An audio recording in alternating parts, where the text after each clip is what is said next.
사도 바울이 아덴의 전도를 마치고 고린도로 사역의 자리를 옮겼습니다. 그런데 바울이 고린도에 와서 사역을 할 때에는 바울이 영적으로, 정신적으로, 육체적으로 매우 지쳐있는 그런 상태였던 것 같습니다. 그래서 고린도전서 2장 3절에 이렇게 말하고 있습니다.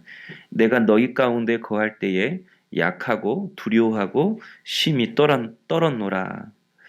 고린도 왔을 때 자기 자신이 매우 약하고 초라해 보였다라는 거예요. 여기서 잘할 수 있을까? 그리고 그런 두려움이 사도 바울에게 있었던 것 같습니다. 사도 바울이 왜 자기 자신을 보면서 나는 왜 약한가? 나는 왜 이렇게 초라한가? 이렇게 자신을 작게 보는 그 이유가 무엇이었을까요? 먼저는 그 아덴에서의 사역 때문이었을 것입니다. 거기서 사도 바울은 그 어느 곳보다도 열심히 복음을 전하고 그리고 주의 말씀을 전했습니다. 그러나 열매는 많지 않았습니다. 몇 사람만이 믿었다 이렇게 17장에 기록하고 있고요. 이제까지 지나온 모든 도시에는 그보다도 열악한 환경이었지만 교회가 세워졌습니다. 그런데 이 아덴에서만큼은 교회가 세워지지 않았습니다. 그러니까 열심히 노력한 대신 열매가 있으면 우리가 피곤치 않잖아요. 그런데 노력했는데 열매가 없으면 그 피곤은 더 2배로 쌓이는 것처럼 열심히 사역했는데 복음의 열매가 사도 바울의 눈에 보이지 않았을 때 그의 마음도 굉장히 좀 지치고 힘들었던 것 같습니다. 그리고 사도 바울이 두 번째로 이렇게 자기 자신에 대해서 약하게 그리고 작게 보는 그 이유는 아덴 다음으로 옮겨왔던 이 고린도 도시의 상황 때문이기도 합니다.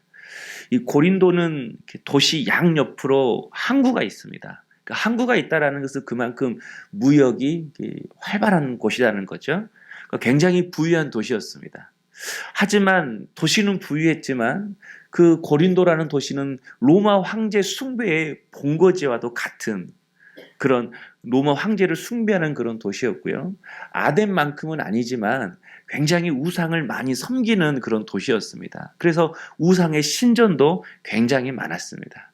그리고 그 우상 신전 안에는 그 1000여 명이 넘는 여사제가 있었는데 이 여사제, 말은 여사제이지만 그들은 거의 전부가 신이라는 이름하에 합법적으로 매음을 하는 매춘부들이었습니다.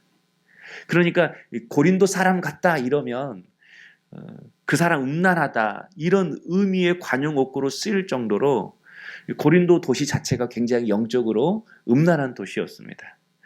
신전 안에서도 이렇게 매춘이 행해지는데 여러분 신전 밖에서는 얼마나 더 많았겠습니까?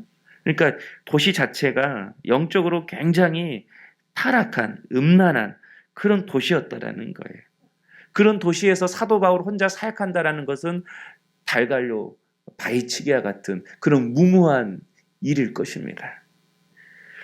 그래서 자신이 약하고 두려웠다라고 사도 바울이 자신의 심정을 이제 이후에 고린도 사람들한테 편지를 쓸 때 밝혔던 것입니다. 우리도 이처럼 삶의 정황이 힘들고 어려울 때에 내 자신을 초라하게 봅니다. 자기 자신의 능력에 대해서 굉장히 약하게 판단합니다.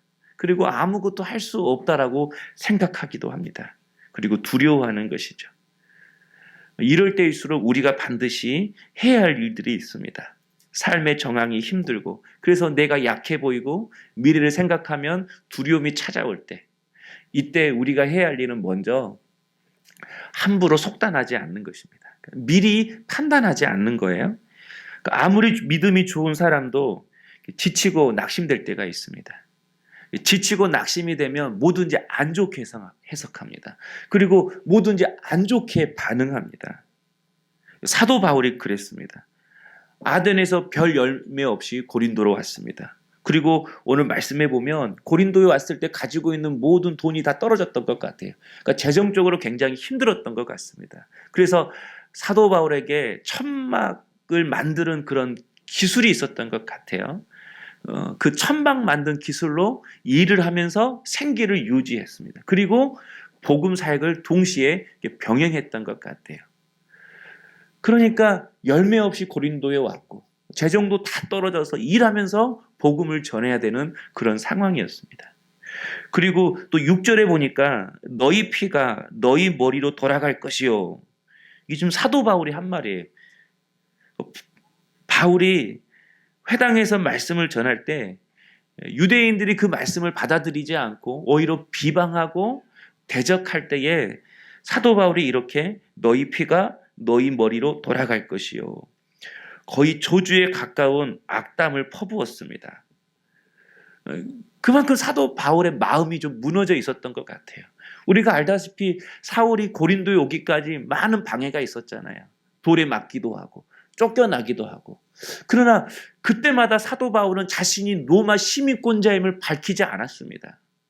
로마 시민권자임을 밝히면서 자기가 돌에 맞을 때 그리고 쫓겨나려고 할 때에 그 도시의 관리자들에게 자신을 보호해달라고 요청할 수가 있었습니다.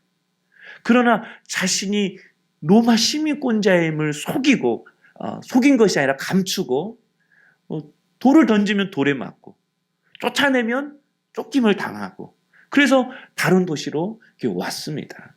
그런데 이 고린도에서는 사역의 방해를 받는 그 순간에 너희 피가 너희 머리로 돌아갈 것이요.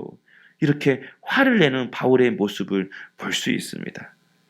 그만큼 마음이 힘들다라는 거예요. 마음이 힘들면 좋은 말이 안 나가잖아요.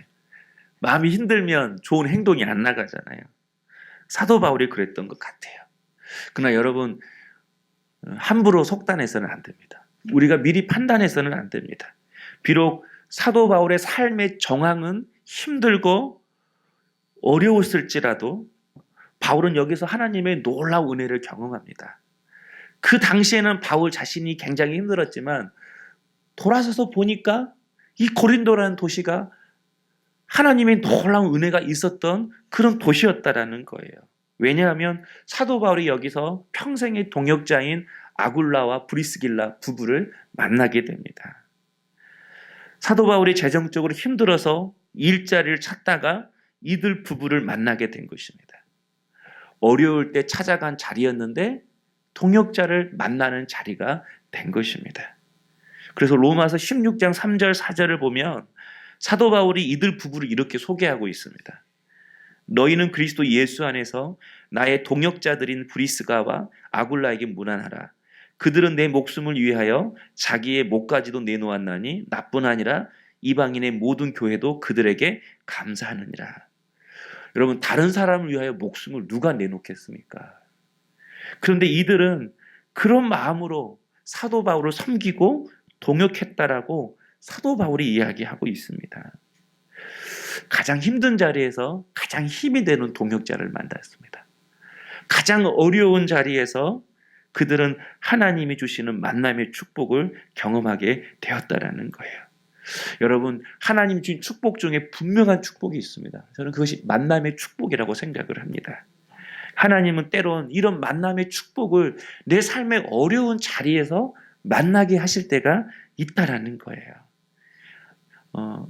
그러고 보면 아굴라 부부도 그랬습니다. 오늘 말씀해 보니까 아굴라 부부는 원래 로마에서 살았다고 합니다. 그런데 로마 황제가 이들을 추방했대요.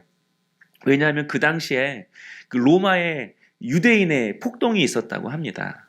그래서 이 로마 황제가 모든 유대인들을 로마에서 추방시켰다고 합니다. 이때 아굴라 부부도 추방되어서 고린도로 온 것입니다. 사실 쫓겨나서 왔으니까 아마 가진 것이 없었을 것 같아요. 로마의 집도 일터도 땅도 건물도 다 놓고 왔을 것 같아요. 그 개성공단 폐쇄할 때 그랬다잖아요. 이 개성공단 폐쇄한다는 이야기는 들었는데 갑자기 오늘 17시까지 이 개성공단을 폐쇄할 테니까 다 나가라고 했다고 그래요. 그러니까 그때 사람들은 어떻게 나왔습니까? 자동차 위에다가 다 쌓아놓고 하여간 가질 수 있는 건 다 가지고 17시까지 나왔다고 그래요. 그러니까 자기가 가지고 못 나온 것은 이제 다 북한이 차지한 거죠. 놓고 올 수밖에 없었던 것이죠. 그러니까 추방되어서 나왔으니까 아무것도 가지고 나온 게 없었을 거예요. 그리고 그들이 고린도로 왔을 때는 모든 것이 새판잡이였어요. 모든 것을 새롭게 시작해야 하는 그런 상황이었을 것입니다. 그러니까 고린도는 아굴라와 브리스길라 부부에게 있어서 상처의 도시예요. 어려움의 도시예요. 고난의 도시잖아요. 그런데 그곳에서 아굴라 부부는 누구를 만났죠? 평생의 축복인 사도 바울을 만났습니다. 사도 바울을 만나고 예수님을 영접했습니다. 예수님 때문에 그들의 삶이 송두리째 변화가 되었습니다. 그리고 주님께 헌신하는 인생이 되었습니다. 로마에서 쫓겨났을 때는 망했다고 했는데 막상 고린도로 왔을 때에는 사도 바울을 만남으로 오히려 잘 되는 인생이 되었던 것 같아요.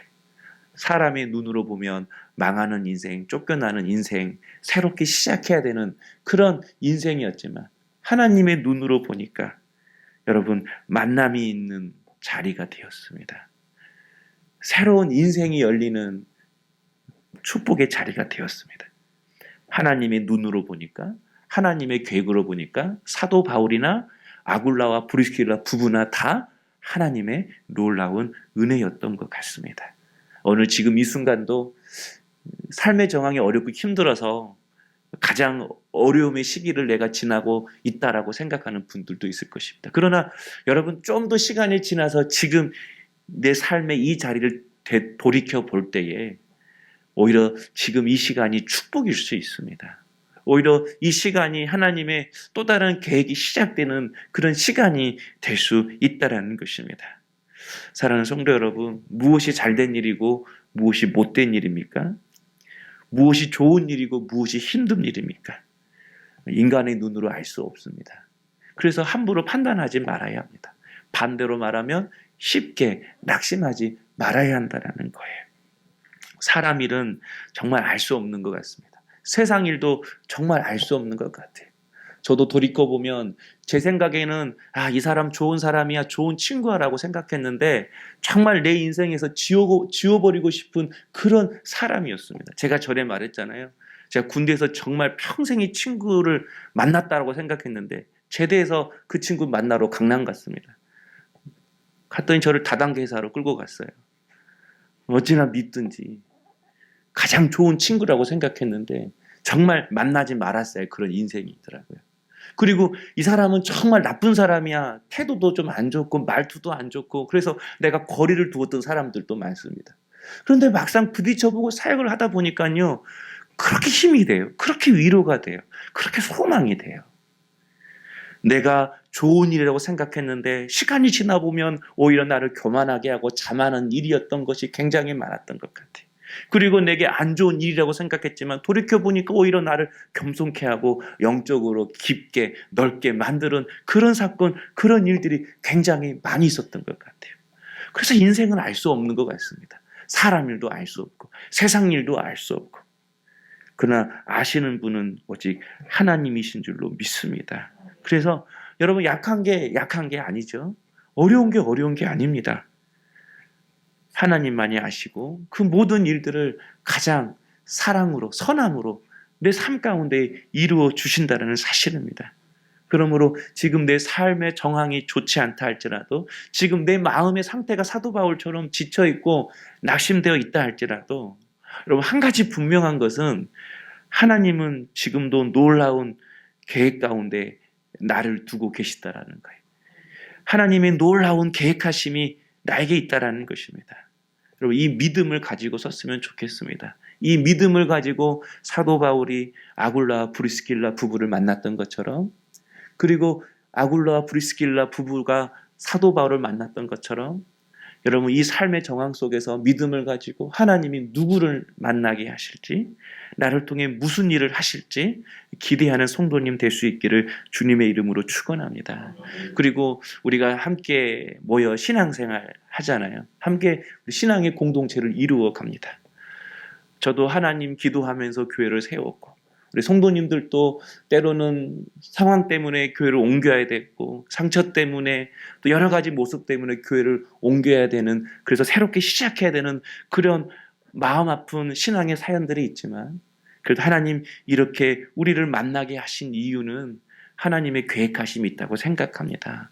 여러분이 저에게 아굴라와 브리스길라 부부와 같은 그런 귀한 만남이 될 줄로 믿습니다.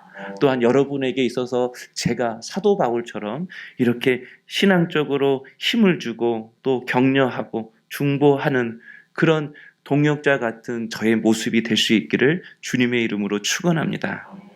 두 번째로 함부로 판단하지 않는 사람의 반응이 있습니다. 그것은 뭐든지 기도로 판단한다라는 거예요. 함부로 판단하지 않는다, 그것으로 끝나는 것이 아니죠. 이제는 뭐든지 기도로 판단한다. 사도 바울이 고린도에서 안식일마다 회당에서 복음을 전했습니다. 그런데 그곳에서도 유대인들의 방해가 심했습니다. 결국은 회당에서 쫓겨났어요. 복음 전할 곳이 없었습니다. 복음이 튕겨져 나갔죠. 회당에서 쫓겨져 나갔죠. 그러니까 사도 바울이 이제 일이 안 되는가 보구나. 고린도에서 이제 다른 곳으로 옮겨야겠구나. 어디로 갈까? 어떤 곳에 사역을 할까? 사도 바울 마음속에 굉장히 괴로움이 있었던 것 같아요. 말씀을 읽어보면 두려워하기까지도 했던 것 같아요. 여기서도 열매가 없구나. 어디로 가야 되나. 그런 상황 속에 있었는데 회당에서 쫓겨났는데 회당장이 예수님을 믿었습니다.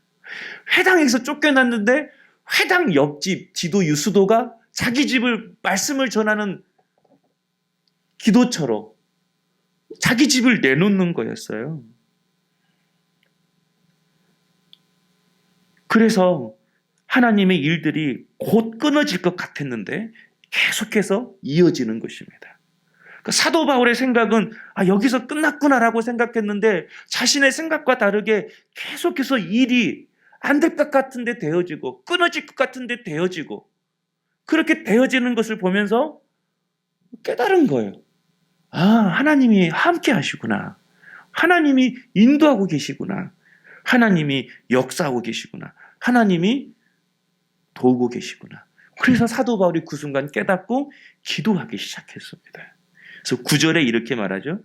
밤에 주께서 환상 가운데 말씀하시되 두려워하지 말며 침묵하지 말고 말하라. 주께서 환상 가운데 말씀하셨다라는 것은 기도하고 있었다라는 거잖아요. 꿈을 꾸었다라는 것은 잠자고 있을 때 꿈을 꾸었다라는 것이고 환상 가운데 말씀하셨다 이 말은 그가 기도 중에 있었다라는 거예요. 바울이 기도했다라는 거예요. 그냥 기도한 것이 아니라 무섭게 기도했다라는 것입니다. 그래서 기도 중에 바울이 깨달았어요. 내가 이렇게 미리 포기하고 미리 판단하고 의기소침하고 낙심하고 절망해서 자꾸 내려놓으려고 하는 그 이유가 내 안에 있는 두려움 때문이구나. 자기 안에 있는 이 두려움이 자신으로 하여금 자꾸 의기소침하게 하고 미리 판단하게 만듦을 알게 되었습니다. 어떤 두려움이죠? 여기서 복음을 전하다가 방해받다가 돌에 맞지 않을까? 여기서 복음을 전하다가 또 다른 지역처럼 쫓겨나지는 않을까? 여기서 복음을 전하다가 또 열매가 없으면 어떨까? 그런 두려움이 사도 바울에게 있었던 것 같아요. 그래서 9절에 두려워하지 말고 침묵하지 말고 말하라. 이렇게 주님이 말씀하신 것입니다. 기도로 분별하지 않고 기도로 판단하지 않고 마음으로 판단하고 눈으로 분별하려고 하니까 자꾸 마음만 두려움이 있는 것입니다. 그 마음의 두려움이 사도 바울로 하여금 초조하게 만들고 조급하게 만들고 그래서 분노하게 만들고 은혜를 쏟아버리게 만드는 것입니다. 그러나 기도하니까 모든 것이 분명해졌습니다. 모든 안개가 순식간에 다 사라지는 거예요. 상황은 어둡지만 하나님이 함께 하시구나. 우리 비행기 타보면 그거 너무나도 확실히 알잖아요. 올라갈 때는 날씨가 어두컴컴했어요. 그러나 구름 위로만 올라가면 해가 쨍쨍 비치잖아요. 정말 이게 비 내리는 하늘인가?